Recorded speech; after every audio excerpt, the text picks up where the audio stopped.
जय श्रीराम. जय श्रीराम. राखेतून उठतो अनघे जो भरारी. देवा देवा देवा देवा भाऊ, देवा देवा देवा देवा भाऊ, देवा देवा देवा देवा भाऊ, देवा देवा देवा देवा भाऊ, देवा देवा देवा देवा भाऊ, देवा देवा देवा देवा भाऊ.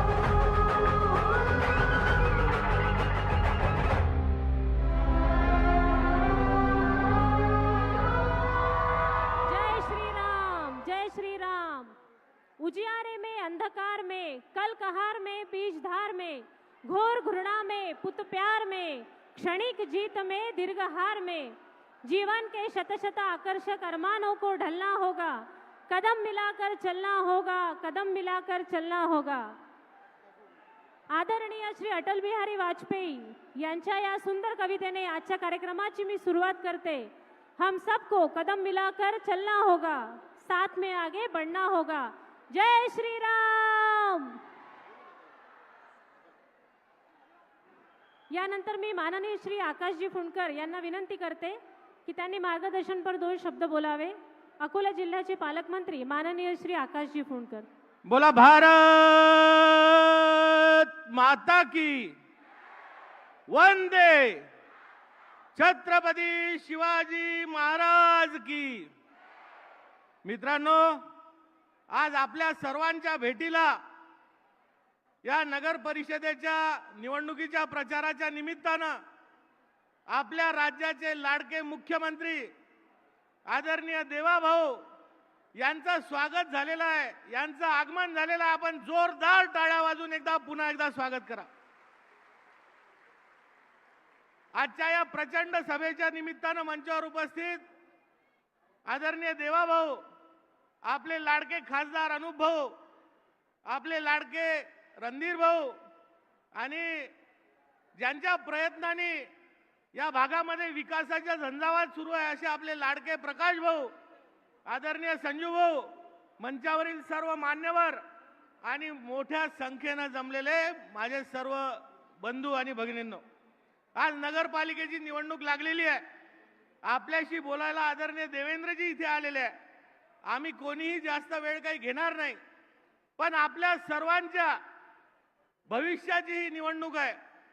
आपल्या पुढच्या पिढ्यांच्या भविष्याची ही निवडणूक आहे. आपल्या विकासाची ही निवडणूक आहे. आणि या निवडणुकीच्या निमित्तानं आज नगरपालिकेची ही निवडणूक खऱ्या अर्थानं आपल्या सगळ्यांसाठी एक म्हणजे लक्षवेधी निवडणूक झालेली आहे. 9 वर्ष झाले ही निवडणूक झाली नव्हती.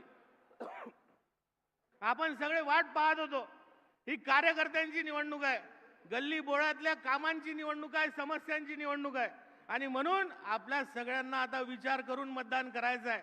हे मतदान करत असताना आपले विचार इथं देवाभाऊ मांडणार आहे, पण आपल्या सगळ्यांना मी एकच विनंती करेल की ही तेल्लारा, अकोट आणि हिवरखेड इथे चांगले उमेदवार हे भारतीय जनता पार्टीने दिलेले आहेत. एक चांगलं पॅनल इथं उभं आहे आणि समोरच्या विरोधी पक्षांची हालत काय झालेली आपल्याला माहिती आहे. त्यांना पॅनल उभं करता येत नाहीये. एकमेकाला शिव्या देणारे एकमेकाच्या गळ्यात हात घालून बसतात आहे आणि आपल्याला खोट्या गोष्टी सांगून भारतीय जनता पार्टी विरुद्ध भडकवण्याचं काम करतात आहे. पण मी आपल्याला सांगणार आहे की या निवडणुकीत मतदान करताना जास्त विचार करायचा नाही. या निवडणुकीत मतदान करताना एकच विचार करायचा आहे की कोण आपला विकास करू शकतो, कोण आपलं भलं करू शकतो, कोण आपल्या समस्यांची जाण ठेवतो, कोण आपल्या सुखादुखात येतो आणि खऱ्या अर्थानं आपल्या भावनांची जपणूक करणारा कोण, हाच एकमेव विचार करून आपल्याला मतदान करायचं आहे. आणि मतदान करताना आपल्याला माहिती आहे की या सगळ्या गोष्टी करणारे कोण, तर आपले देवाभाऊ, आपला भारतीय जनता पार्टी पक्ष.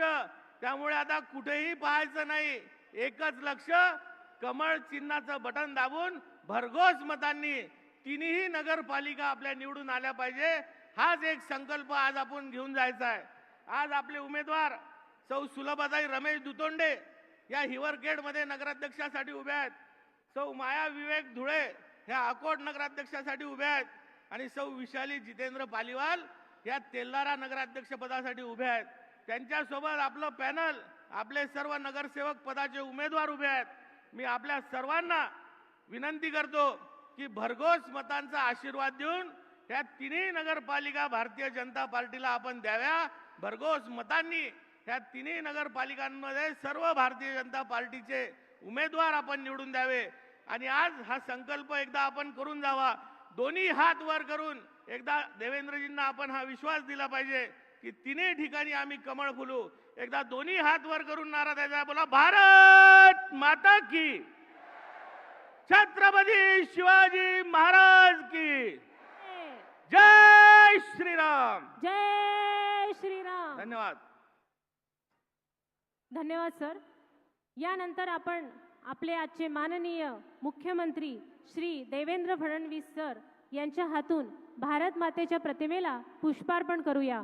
तरी मी सरांना विनंती करते की कृपया मंचावरील सर्व मान्यवरांनी सरांसोबत आपल्या भारत मातेच्या प्रतिमेला पुष्पार्पण करून भारत मातेची वंदना करावी. याच भारत मातेच्या सेवेसाठी अखंड आपल्या भारतातील सगळेच नेते झटत असतात आणि यातले काही नेते असे असतात जे जनतेसाठी देखील तेवढेच झटत असतात. त्यापैकीच एक आज आपले माननीय Devendra Fadnavis sir. Yes sir. तर आता यानंतर आपण कार्यक्रमात पुढे वळूया आणि यानंतर मी विनंती करते माननीय श्री प्रकाशजी भारसाखळे, अकोट मतदारसंघाचे आमदार, अकोट मतदारसंघ, माननीय श्री प्रकाशजी भारसाखळे सर यांना मी विनंती करते त्यांनी या ठिकाणी प्रास्ताविक मांडावे.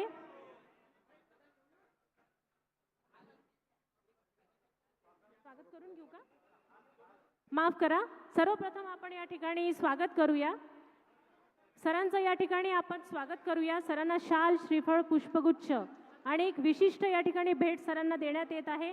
तरी मी सौ सुलभाताई दुतोंडे, सौ मायाताई धुळे, सौ वैशालीताई पालीवाल यांना विनंती करते त्यांनी या ठिकाणी यावं. त्याचप्रमाणे माननीय श्री रमेश दुतोंडे सर, माननीय प्रकाशजी भारसाखळे हे सगळे या ठिकाणी सरांना एक विशिष्ट भेट आज देणार आहे. चांदीची ही सुंदरशी गदा हे शक्तीचे स्वरूप आहे, बजरंग बलीचा आशीर्वाद आहे. आपण म्हणत असतो जय श्रीराम. श्रीरामाचे परम भक्त हे शक्तीचे प्रतीक आहे. तर अशीच आपली शक्ती नेहमीच बीजेपी भाजपाच्या पाठीशी राहू द्या. यानंतर आपण पुढे वळूया. माननीय श्री प्रकाशजी भारसाखळे सर यांना विनंती करते की त्यांनी या ठिकाणी प्रास्ताविक मांडावे, भाषण द्यावे. कृपया या ठिकाणी मी भारसाखळे सरांना विनंती करते आणि सर्वांनी नियम आणि शांतता या ठिकाणी पाळावी. कृपया पुरुष वर्गाने खाली बसावे, गोंधळ करू नये. धन्यवाद.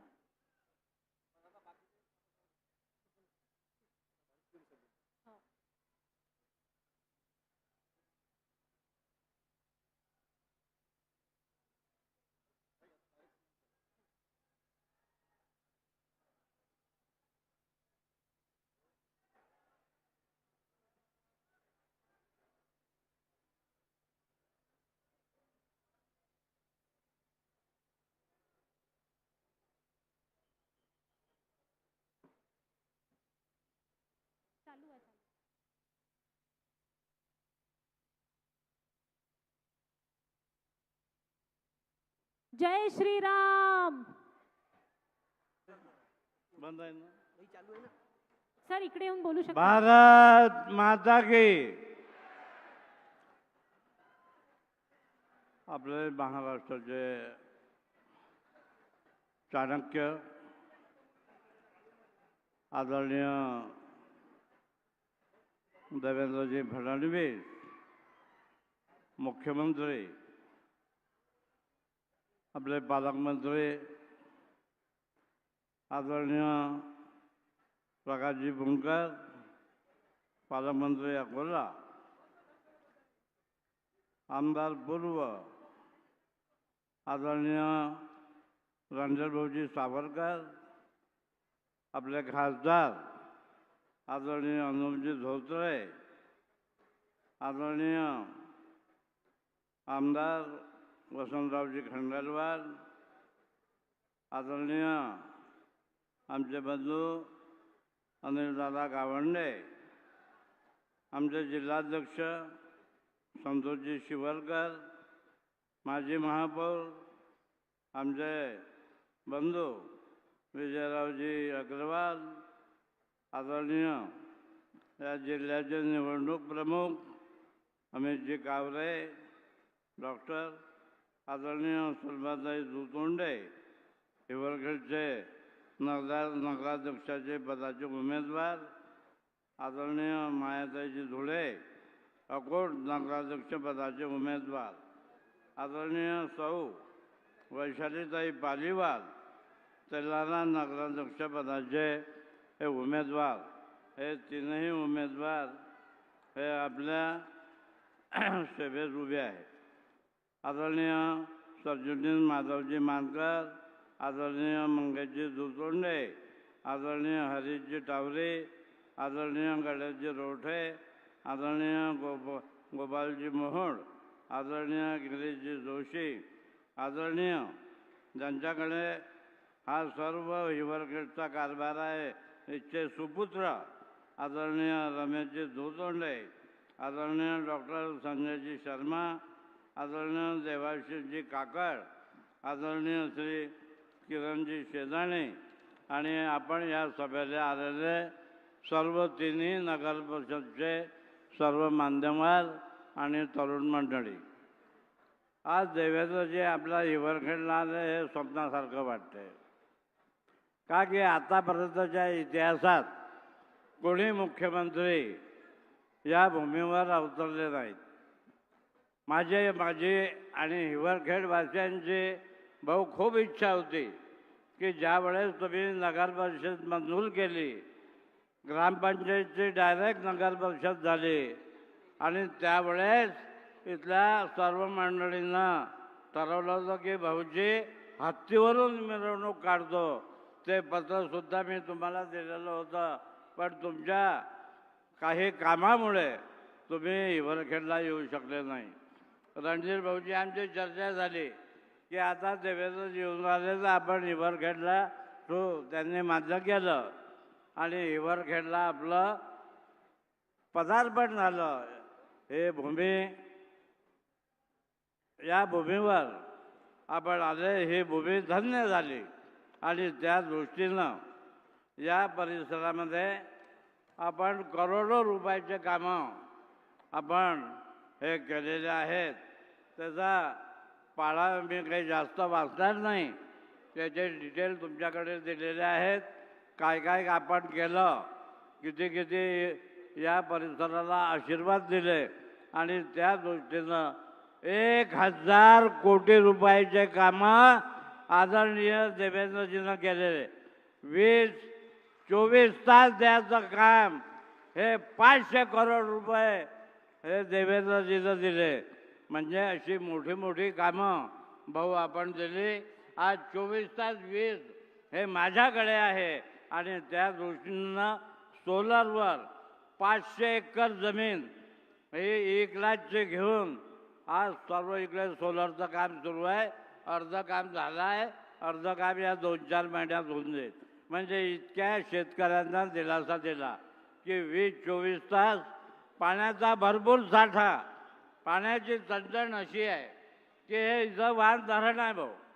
वान धरणावर आधी जळगावला पाणी गेलं ते ठीक आहे, जे गेलं ते ठीक आहे. अजूनही आता शेगावला पाणी मागितलं, तिकडे नितीन देशमुखांनी बाळापूरला मागितलं. तर इथचा शेतकरी पाण्यापासून शेतीच्या वंचित आहे. त्यांची लाखो हेक्टर जमीन या धरणाच्या व्यवस्थापनात गेलेली आहे, पण त्यांचा लाभ त्यांना मिळत नाही. त्यांना पुढल्या भविष्य काळात लाभ मिळाला पाहिजे अशा दृष्टीनं आपण याचं रिझर्वेशन रद्द करावं ही मागणी या सर्व वासियांमधून मागणी तुमच्याकडे आहे. रणधीर भाऊनं रिझर्वेशन काढलं, अकोल्याचं रिझर्वेशन त्याच्यात होतं, पण त्यांनी काढलं ते. त्यांनी मोठेपणा दाखवला आणि त्या दृष्टीनं हे शेगाव आणि हे रिझर्वेशन काढण्याची गरज आहे. आपण 500 करोड रुपये विजेसाठी दिले, 200-250 करोड रुपये रोड एकाच रोडसाठी दिले. हे मी पाढा वाचणार नाही, पण या परिसरात कशाची कमी आहे हे एवढंच आजच्या प्रसंगी मी सांगतो. हिवरखेडला पोलीस स्टेशन आहे, पोलीस स्टेशन हे ब्रिटिश गव्हर्नमेंटपासून आहे आणि ब्रिटिश गव्हर्नमेंटची इमारत आज मोडकळीस आली. पावसाळ्यात अक्षरशः ते मेन कापड टाकतात आणि तिथं कारभार करतात. म्हणून आपण आता गृहमंत्री आहे म्हणजे अजून दुधात साखर आहे आणि त्या दृष्टीनं इथं चांगल्या सुस्थितीत कर्मचाऱ्यांच्या वसाहतीसहित आपल्याला इथं पोलीस स्टेशनची इमारत उभी करायची गरज आहे. त्याचं पत्रसुद्धा मी दिलेलं आहे. ते प्रशासनाकडे आलेलंही आहे पण अजून ते काही मंजूर झालं नाही आणि त्या दृष्टीनं हिवरखेड झालं. त्याच्यानंतर अकोट इंग्रजांच्या काळचं पोलीस स्टेशन आहे पण त्याची दखल कोणं घेतली नाही आणि अकोटचं पोलीस स्टेशन आणि अकोट ग्रामीण अक्षरशः म्हणजे त्या ऑफिसर लोकांचे हाल आहेत तिथं पावसाळ्यात. म्हणून हे तिन्ही पोलीस स्टेशनची मी या विभागाचा जनप्रतिनिधी म्हणून मी तुम्हाला मागणी करतो आणि त्या दृष्टीनं तुम्ही ती मागणी अक्षरशः मान्यसुद्धा केलेली आहे. आणि आपण एवढ्यावरच थांबलो नाही तर आपण या भागामध्ये 48 इथं आदिवासी पट्टा खूप आहे भाऊ. हा उत्तरेकडे सर्व पहाड आहे आणि आदिवासी लोक आपल्याला अटॅच आहेत आणि त्या दृष्टीनं त्यांच्या शिक्षणाची व्यवस्था एकलव्य या सुविधेच्या दृष्टिकोनातून ती म्हणजे शाळा झाली पाहिजे असं मला वाटते. त्या शाळेला का की धारणीला आहे हां आणि या पट्ट्यात मग शाळाच नाही आहे आणि त्या दृष्टीनं ती कधी झाली हां आणि आदिवासी जे लोक आहेत ज्या संस्था आहेत त्यांचीसुद्धा मागणी मोठ्या प्रमाणात आहे. म्हणजे इंग्लिश मिडियमचं आपण नवोदय विद्यालयाच्या धर्तीवर ती शाळा काढायची आहे आणि त्या दृष्टीनं आपण हे काम करायचं. आदिवासीसाठी समाजासाठी क्रांतीसूर्य बिरसा मुंडा यांच्या नावानं एक भव्य सांस्कृतिक भवन याची मागणी मी आपल्याला करतो आहे आणि त्या दृष्टीनं ते सुद्धा करायचं आहे. आणि तुम्ही 6 वर्षाच्या आधी या पुनर्वसित लोकांना वर्षावर मीटिंग घेऊन प्रत्येकांना 1 एकर जमीन देण्याची संकल्पना तुम्ही मांडली होती पण अजूनही प्रशासनानं ते जागा आपल्या शेती दिलेली नाही. म्हणून माननीय कलेक्टरांना सक्त आदेश द्यावे की ते जमीन लवकरात लवकर वाटप करावी. जमीन अवेलेबल आहे आणि त्या दृष्टीनं ते काम करावं. आदिवासी ग्रामीण शेतकऱ्यांच्या दृष्टिकोनातून चिपी धरण आहे. चिपी धरण मंजूर झालं त्याचे टेंडर झाले पण फॉरेस्टच्या विभागाकडून थोडी अडचण झाली आणि ती परवानगी कधी मिळवून दिली तर आमचं चिपी धरण होते. म्हणजे एक चिपी धरण झालं त्याच्यानंतर एक शहापूर झालं एक पणस शहापूर झालं आणि 75 कोटी रुपयाची तुम्ही पाईपलाईनसुद्धा मंजूर केलेली आहे.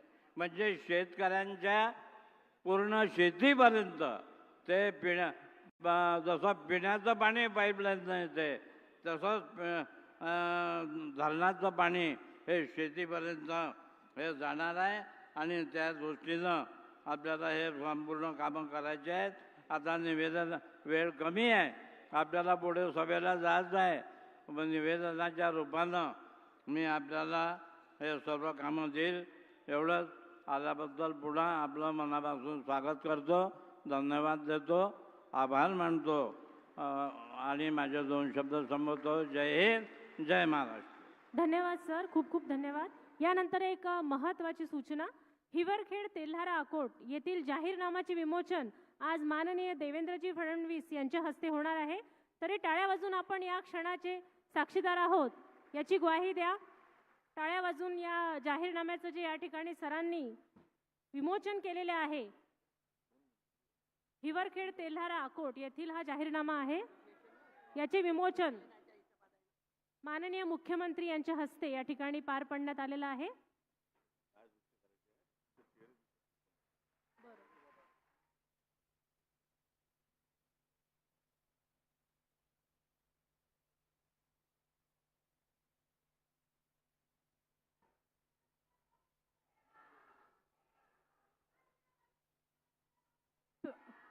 हो हो, शांत शांत, सगळ्यांना या ठिकाणी संधी मिळेल बोलण्याची.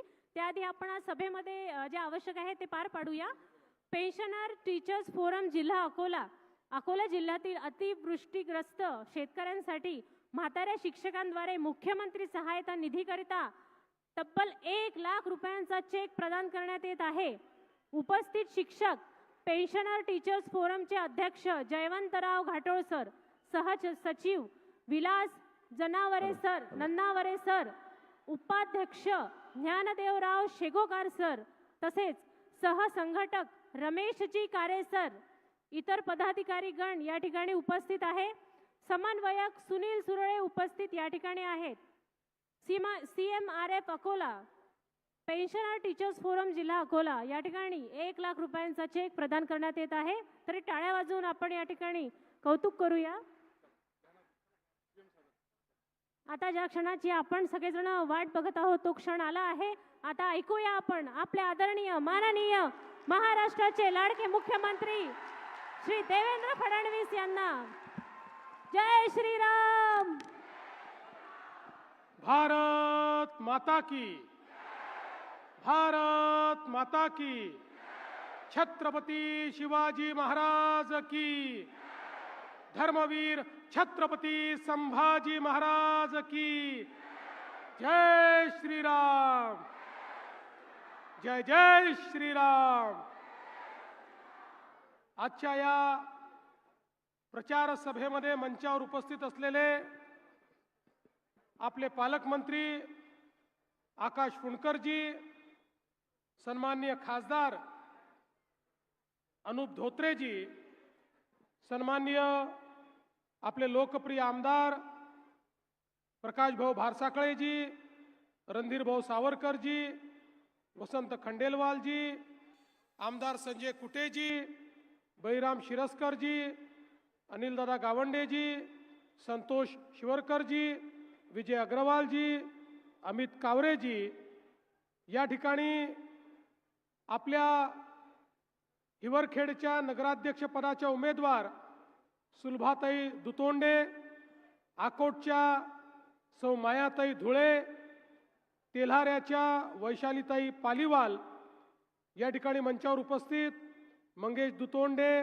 माधव मानकर, गोपाळ मोहोड, गिरीश जोशी, गणेश रोठे, डॉक्टर संजय शर्मा, श्री हरीश हावरी, त्याचप्रमाणे श्री रमेश दुतोंडे, किरण शेनानी, मंचावरील सर्व मान्यवर आणि या ठिकाणी मोठ्या संख्येने उपस्थित असलेल्या आमच्या सगळ्या लाडक्या बहिणी आणि तेवढ्याच लाडक्या भावांनो, आजचा दिवस हा एका वेगळ्या अर्थानं अत्यंत महत्त्वाचा दिवस आहे.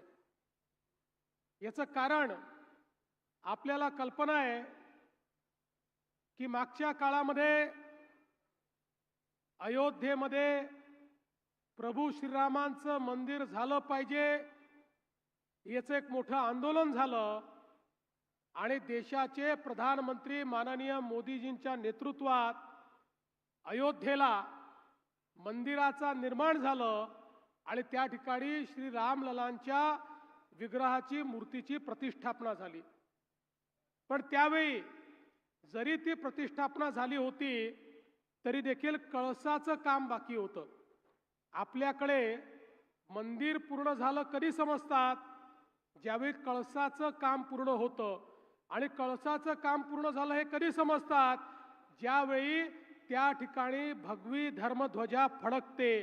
आणि आजच देशाचे प्रधानमंत्री माननीय मोदीजींनी अयोध्येमध्ये राम मंदिरावर त्या ठिकाणी धर्मध्वजा ही फडकावली आहे. अयोध्येच्या मंदिरावर तर भगवा फडकला, आता हिवरखेडच्या नगरपालिकेवरही भगवा फडकवायचा आहे. हिवरखेड, आकोट आणि तेल्हारा तिन्ही नगरपालिकांवर आपल्याला 2 तारखेला भगवाच फडकवायचा आहे. बंधू भगिनींनो, खरं म्हणजे सातपुड्याच्या पायथ्याशी असलेल्या या हिवरखेडमध्ये आल्यानंतर मला अतिशय आनंद होतोय आणि प्रकाश भाऊंनी सांगितलं हिवरखेडला येणारे तुम्ही पहिलेच मुख्यमंत्री आहात, त्यामुळे मी आपल्या सर्वांना या ठिकाणी रामराम करतो. आज खरं तर मला अतिशय आनंद आहे की या ठिकाणी तीनही उमेदवार आपण जे दिले आहेत हे अतिशय चांगले उमेदवार आहेत. आपल्या सुलभाताई दुतोंडे ज्यांनी मागच्या काळामध्ये या ठिकाणी पक्षासोबत प्रामाणिकता काय असते, पक्षनिष्ठा काय असते हे निश्चितपणे आपल्याला दाखवलं. आणि म्हणूनच भारतीय जनता पक्षामध्ये प्रत्येक जो कार्यकर्ता आहे हा स्वतःकरता काम करत असतो, तो पक्षाकरता काम करत असतो. आज आपले नगराध्यक्ष असतील किंवा आपले सगळे उमेदवार असतील, या सगळ्या उमेदवारांना आपण उमेदवारी दिली आहे कारण आपल्याला पारदर्शी प्रामाणिकतेनं आपल्या नगरपालिकेचा कारभार हा या ठिकाणी चालवायचा आहे. आणि मी निश्चितपणे या निमित्ताने प्रकाश भाऊंचं अभिनंदन करू इच्छितो. खरं तर सातत्याने हिवरखेडची जी काही ग्रामपंचायत आहे तिला नगर परिषदेमध्ये परिवर्तित करा अशा प्रकारची मागणी होती. मध्यंतरीच्या काळामध्ये 2021 साली तिला नगर पंचायतीत परिवर्तित करण्याचा निर्णय झाला, पण हिवरखेड वासियांना तो मंजूर नव्हता. त्यामुळे प्रकाश भाऊंनी सांगितलं आम्हाला चालणार नाही. ते माझ्याकडे आले, माझ्यासमोर कागद ठेवला, म्हणाले आत्ताच्या आत्ता स्थगिती द्या, आम्हाला नगरपंचायत नको, आम्हाला थेट नगर परिषद या ठिकाणी हवी. तात्काळ आपण स्थगिती दिली आणि ही एकमेव घटना अशी आहे गेल्या 5-10 वर्षातली की ग्रामपंचायतीतनं थेट नगर परिषद आपण तुमची तयार करून टाकली आणि आता या ठिकाणी त्याची निवडणूक लागलेली आहे. त्यामुळे खऱ्या अर्थानं आता पहिल्या निवडणुकीत भाजपचाच झेंडा हा नगर परिषदेवर लागला पाहिजे. ही आता तुमची जबाबदारी आहे. तुमचं म्हणणं मी ऐकलेलं आहे, आता माझं म्हणणं ऐकण्याची जबाबदारी ही तुमची आहे. खरं म्हणजे हिवरखेड असो, तेल्हारा असो की अकोट असो, तेल्हारा तर आपलं भारतीय जनता पक्षाचं खूप जुनं काम आहे. तेल्हारा असेल किंवा अकोट असेल हे मध्यवर्ती ठिकाण आहे आणि म्हणून या ठिकाणी ही जी सभा आहे ही तिन्ही नगरपालिकांची मिळून एकत्रित सभा आपण घेतलेली आहे आणि मला विश्वास आहे की या सभेतनं तिन्ही नगरपालिकांमध्ये आता पुढच्या काळामध्ये निश्चितपणे आपला झेंडा लागेल. बंधू भगिनींनो, या निवडणुकीमध्ये मी कोणावर टीका करण्याकरता आलो नाही, मी कोणाला नावं ठेवण्याकरता आलो नाही. मी केवळ हे सांगण्याकरता आलो आहे की माननीय मोदीजींच्या नेतृत्वात आमच्याकडे शहर विकासाची योजना आहे, नियोजन आहे, ब्ल्यूप्रिंट आहे. जर या शहरांमध्ये भारतीय जनता पक्षाची सत्ता आली तर या शहराचा चेहरा मोहरा बदलण्याची ताकद ही आमच्याकडे आहे आणि म्हणून एक सकारात्मक मत मागण्याकरता मी या ठिकाणी आलेलो आहे. आज आपण बघा, वर्षानुवर्ष या देशामध्ये शहरीकरणाला अभिशाप समजलं जायचं. भारतामध्ये गावांवर आपण अधिक लक्ष दिलं ते आवश्यकही होतं, ते आजही आवश्यक आहे. पण गावांवर लक्ष देत असताना आपण कधी हे विचारातच घेतलं नाही की अन्न वस्त्र निवारा शिक्षण आरोग्य रोजगाराकरता गावातले लोक शहरांमध्ये येत आहेत आणि मग शहरांमध्ये आपण नियोजन केलं नाही. शहरं वाढली पण झोपडपट्टी तयार झाली, पिण्याच्या पाण्याच्या समस्या तयार झाल्या, शहरं बकाल झाली, घनकचरा असेल, सांडपाणी असेल, गटारी असेल, या सगळ्या गोष्टी शहरांमध्ये त्या ठिकाणी त्याच्या अभावामुळे शहरातलं जे जीवन आहे ते बकाल जीवन झालेलं आपल्याला पाहायला मिळालं. पहिल्यांदा या देशाच्या इतिहासामध्ये मोदीजींसारखे प्रधानमंत्री आपल्याला मिळाले. मोदीजींनी सांगितलं गाव जसं महत्वाचं आहे शहर देखील महत्वाचं आहे. देशाच्या जीडीपीच्या 65% जीडीपी आणि नोकऱ्या हे शहरं तयार करतात आणि म्हणून आपली शहरं चांगली झाली पाहिजे. तिथे राहणारा गरीब, तिथे राहणारा मध्यमवर्गीय यांना चांगल्या पद्धतीचं जीवनमान मिळालं पाहिजे. शिक्षण, आरोग्य, रोजगाराच्या संधी त्या ठिकाणी तयार झाल्या पाहिजेत. आणि म्हणून पहिल्यांदा मोदीजींनी देशाच्या पातळीवर देशातल्या प्रत्येक शहराकरता वेगवेगळ्या योजना चालू केल्या आणि अमृत सारखी एक योजना आपल्याला दिली. ज्या अटल अमृत योजनेतनं देशातल्या शहरांकरता लाखो कोटी रुपये मोदीजींनी दिले आणि सांगितलं प्रत्येक शहरामध्ये मुबलक पिण्याचं पाणी असलं पाहिजे. प्रत्येक शहरात या घाणेरड्या नाल्या नाही तर त्या ठिकाणी भुयारी गटाराची योजना झाली पाहिजे. भुयारी गटारातलं जे सांडपाणी आहे ते नदी नाल्यांमध्ये न जाता त्याच्यावर प्रक्रिया झाली पाहिजे. प्रत्येक शहरामधला घनकचरा हा त्या ठिकाणी एकत्रित करून त्याच्यातनं कोळशाचे पॅलेट्स किंवा त्याच्यातनं खात तयार झालं पाहिजे. आणि प्रत्येक शहरामध्ये जो गरीब आहे त्याला जमिनीचा मालकी हक्काचा पट्टा मिळाला पाहिजे आणि त्याला प्रधानमंत्री आवास योजनेच्या अंतर्गत 2.5 लाख रुपयाचं घर मिळालं पाहिजे.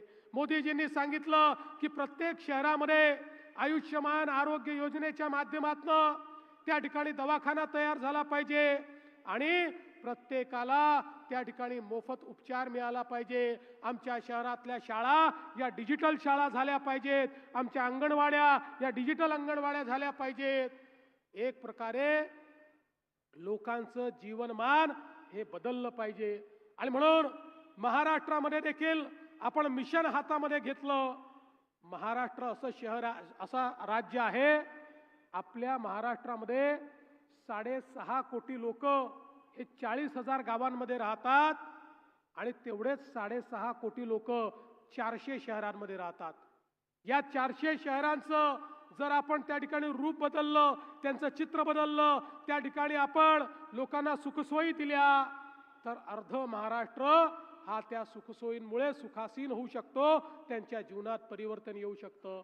आणि म्हणून आम्ही या नगरपालिकेच्या निवडणुकांकडे केवळ या ठिकाणी भाजपचा झेंडा लागला पाहिजे या दृष्टीने बघत नाही, तर हा जो एक ब्ल्यू प्लॅन, आम्ही ब्ल्यू प्रिंट या ठिकाणी तयार केली आहे की ज्या माध्यमातनं हे सगळं शहरी जीवनमान आपल्याला बदलायचं आहे, लोकांना त्या ठिकाणी ईज ऑफ लिव्हिंग आपल्याला द्यायचं आहे, त्या दृष्टीनं खऱ्या अर्थानं या निवडणुकीमध्ये आपण उतरलेलो आहोत. आणि म्हणून आज आपण बघा, आपल्या राज्यामध्ये आपण जे जे सांगितलं ते त्या ठिकाणी केलं. आज मला सांगताना आनंद वाटतो, परवाच आपण निवडून यायला 1 वर्ष पूर्ण झालं. सरकार तर 5 तारखेला बनवलं पुढच्या महिन्याच्या, पण 23 नोव्हेंबरला एक दणदणीत विजय आपल्याला मिळाला. आणि या दणदणीत विजय मिळाल्यानंतर काही लोक म्हणायचे निवडणुकीच्या आधी यांनी जे जे घोषित केलं होतं, सुरू केलं होतं, आता हे सगळं बंद करून टाकतील, यांना 2/3 या ठिकाणी बहुमत मिळालेलं आहे. काही लोक सांगायचे आता लाडकी बहिणीची योजना बंद होणार. 1 वर्ष झालं ही योजना आम्ही सुरूच ठेवली, ती बंद केली नाही. आणि माझ्या बहिणींना सांगतो, जोपर्यंत तुमचा देवाभाऊ मुख्यमंत्री आहे ही योजना कधीच बंद होणार नाही, बहिणींची योजना सुरूच राहील. आपल्या शेतकऱ्यांना आपण मोफत वीज देण्याचा निर्णय घेतला, तो निर्णय देखील आपला सुरूच आहे, तो निर्णय आपण बंद केला नाही. आणि त्यासोबत सोलरच्या माध्यमातून 24 तास वीज देण्याचा निर्णय घेतला. त्याच्यामध्ये आमच्या प्रकाश भाऊचा मतदारसंघ खूप पुढे आहे, या ठिकाणी खूप मोठ्या प्रमाणात त्याचं काम चाललेलं आहे. 500 कोटी रुपयाचं काम चाललेलं आहे. आणि येत्या काळामध्ये आमच्या शेतकऱ्याला 24 तास त्या ठिकाणी मोफत वीज ही निश्चितपणे मिळणार आहे. आज खरं म्हणजे वाण धरणाच्या माध्यमातून आपण मोठ्या प्रमाणात या भागामध्ये सिंचनाकरता निधी दिला. अनेक धरणांची कामं पूर्ण केली, अनेक धरणांची कामं चाललेली आहेत. पण सातत्याने हिवरखेड, तेलारा आणि आकोटच्या हक्काच्या पाण्याचा मुद्दा प्रकाश भाऊ मांडत असतात. प्रकाश भाऊ काळजी करू नका, तुमच्या हक्काचं पाणी दुसऱ्याला घेऊ देणार नाही, हे तुम्हाला या निमित्ताने निश्चितपणे सांगतो. आज आपण एकीकडे पोपटखेड टप्पा 2 ची क्षमता वाढवण्याकरता 113 कोटी रुपये दिले, शेतापूर लघु पाटबंधारेला 72 कोटी रुपये दिले, पूर्णा बॅरेजला 66 कोटी रुपये आपण या ठिकाणी दिले. आणि ज्या गावांचं पुनर्वसन झालं त्यांच्याकरता देखील मोठ्या प्रमाणात आपण निधी उपलब्ध करून दिला. रंभापूर ते हिवरखेड ते वरखेड हा हॅममध्ये 260 कोटी रुपयाचा जो रस्ता आहे त्या रस्त्याला आपण त्या ठिकाणी मान्यता दिली. या रस्त्यामुळे खऱ्या अर्थानं या ठिकाणी पर्यटनाला आणि व्याघ्र पर्यटनाला मोठ्या प्रमाणात चालना मिळणार आहे आणि शेतीपूरक उद्योगाला देखील खूप मोठ्या प्रमाणात चालना मिळणार आहे. आमचे नेते संजय भाऊ धोत्रे यांनी प्रचंड परिश्रम करून आकोट खांडवा रेल्वे लाईन मंजूर करून घेतली. ही पण आपल्या हिवरखेडमधनं त्या ठिकाणी जाते. पुढच्या काळामध्ये या रेल्वे लाईनमुळे उत्तर आणि दक्षिण भारताचं अंतर 3 तासांनी कमी होणार आहे आणि त्यामुळे आपल्याहीकडे उद्योग असेल, व्यापार असेल आणि त्यासोबत शेतमालाकरता बाजारपेठ असेल, एक मोठा फायदा आपल्या या सगळ्या परिसराला या माध्यमातून देखील होणार आहे. आणि म्हणूनच आज आपल्याला मोठ्या प्रमाणात हे परिवर्तन घडवायचं आहे. या सगळ्या गावांमध्ये आज आपण इतक्या मोठ्या प्रमाणात पिण्याच्या पाण्याच्या योजना केलेल्या आहेत. 300 कोटी रुपये पिण्याच्या पाण्याच्या योजनांकरता आपण दिले आहेत आणि त्यासोबत आपले प्रधानमंत्री माननीय मोदीजींनी आमच्या आदिवासी समाजाकरता देखील धरती आबासारखी योजना दिली, ज्या योजनेतनं एकेका गावामध्ये पाड्यामध्ये आमच्या आदिवासी समाजाच्या जीवनमानामध्ये देखील एक मोठं परिवर्तन होताना आपल्याला पाहायला दिसतंय. बंधू भगिनींनो, आपल्याला खूप काम करायचं आहे, आपल्याला खूप विकास करायचा आहे. आता तर ही सुरुवात झालेली आहे, पण या विकासामध्ये जसं केंद्र सरकार आपलं आहे, जसं राज्य सरकार आपलं आहे, तसंच नगरपालिकेचं सरकार देखील आपलंच असलं पाहिजे. आम्ही जर त्या ठिकाणी निधी दिला आणि पारदर्शी प्रामाणिकतेनं काम करणारे लोक नसले तर त्या निधीचं काय होईल हे सांगता येत नाही. आमच्या नगराध्यक्ष पहिले तर चूकच करणार नाही, पण नगराध्यक्षाने चूक केली तर त्यांचा कान धरण्याकरता ही सगळी नेते मंडळी आहे, त्यांना समजवण्याकरता मी देखील आहे. पण दुसरं कोणी जर त्या ठिकाणी निवडून आलं तर 5 वर्ष आपल्या पैशाचं काय होईल हे कोणीच या ठिकाणी सांगू शकत नाही. आणि म्हणून या परिवर्तनाच्या सगळ्या आपल्या क्रांतिकारी निर्णयांमध्ये या 3ही ज्या नगरपालिका आहेत, हिवरखेड असेल, तेलारा असेल, आकोट असेल, या 3ही ठिकाणी भारतीय जनता पक्षाचा नगराध्यक्ष आणि पूर्ण सत्ता ही भारतीय जनता पक्षाला द्या. मी तुम्हाला एवढीच विनंती करण्याकरता आलो आहे. 2 तारखेला कमळाची चिंता तुम्ही करा आणि त्यानंतर 5 वर्ष तुमची चिंता ही आमच्यावर सोडा, तुमची चिंता आम्ही करू, एवढाच विश्वास तुम्हाला देतो आणि माझं बोलणं संपवतो. धन्यवाद. जय हिंद.